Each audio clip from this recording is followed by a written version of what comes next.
there, YouTube, BloodStruck Gaming, and today we're going to be starting a new game called Is It OP?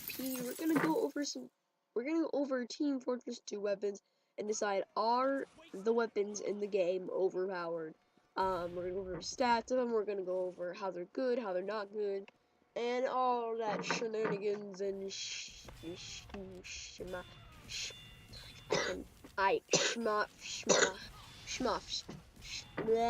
anyways, so the babyface's blaster, it's a scout primary. It's potentially a scatter gun, though the bullets don't scatter. Stupid. But so the babyface's blaster is dealing about 90 to 105 damage at point blank range. At medium, dealing about 100 to 40 in a long range, doing a 3 to 10, and the scatter being a 1-2 ratio. So the babyface's blaster, though, that's the damage of it. Now the thing is, it does have a slight damage reduction. It also does have the 34% minus clip size, which is kind of annoying. And then it has the unhit build boost, jumper build boost. Now, mostly people use the babyface's blaster because of this boost. So let's talk about the boost. What the boost does is, once you deal 90 damage to an opponent, you get 2.3 times faster than the average scout. So you're moving extremely fast, and yeah, so you're moving fast. But if you activate your double jump, you're gonna lose this speed. You're gonna lose the speed if you activate the double jump. So you're kind of just gonna stay on the ground, and you can't really be jumping everywhere. And then once you get that first kill to babyface's blaster, once you have that boost activating, then you can't jump, is that you don't want to ruin it or you're pretty much doomed. So what people will do is they'll strafe. Well, I think we have a strafe moment coming up here where the only reason really to get damage, instead of like doing fancy mid-air double jumps, all you can really do is pretty much just strafe to side and forward, backward. You can do one jumps, but you just can't do double jumps. You can do like single jumps, as any other random class can do. So yeah, there's the boost part of that. Now, the reason I can be used for strafing. So it's a decent weapon in combat. The damage reduction though is a little, offsides. But when you are moving that fast, you're pretty much invulnerable. So as long as you're at point blank range and you're getting hits in, you're pretty good. This weapon I recommend is not good. Do not use it for medium or any long range thing, because you should never use a scatter gun for long range. The scatter gun, I can see it being useful for some medium range things, but with the babyface's blaster, it's only dealing about 10 to 30 damage at medium range, and I recommend using the Pretty Boy's pocket pistol and the Sandman with it. That's the loadout that I use, as you can see. And as you can see, the babyface's blaster and the Pretty Boy's pocket pistol are in a set, so technically they do work together. Valve and Steam wanted to make it like that.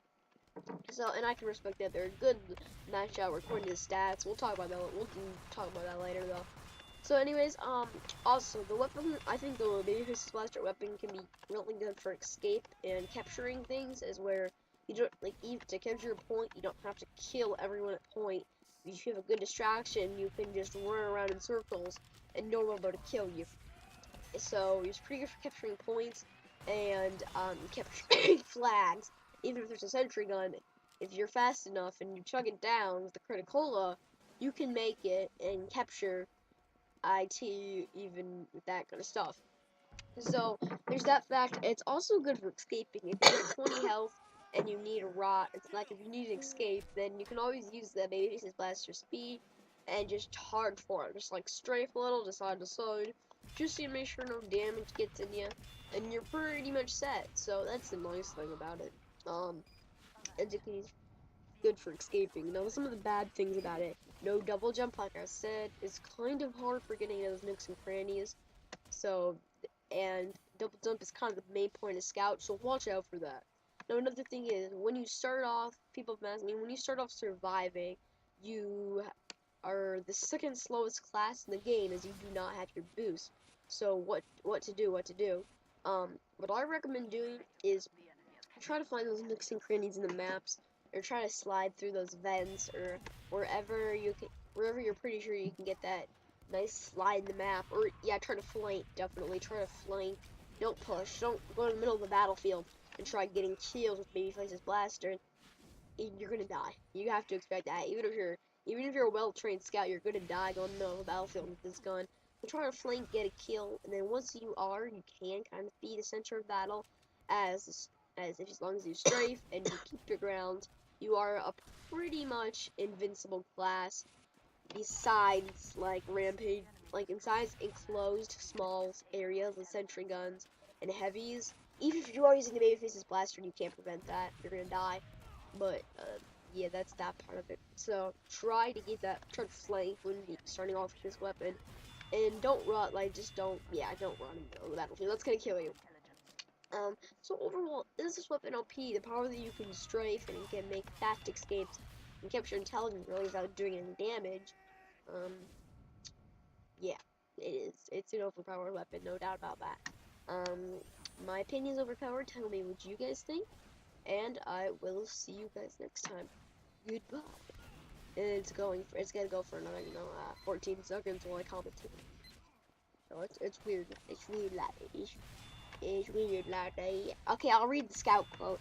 This gun makes me back roaming the streets, shooting up anything or anyone they feel like, being on the run from the law, hiding out on a big gun sweep through the bam, you're dead. Oh wait, that was yesterday. I had the best job ever. That's the quote from the scout.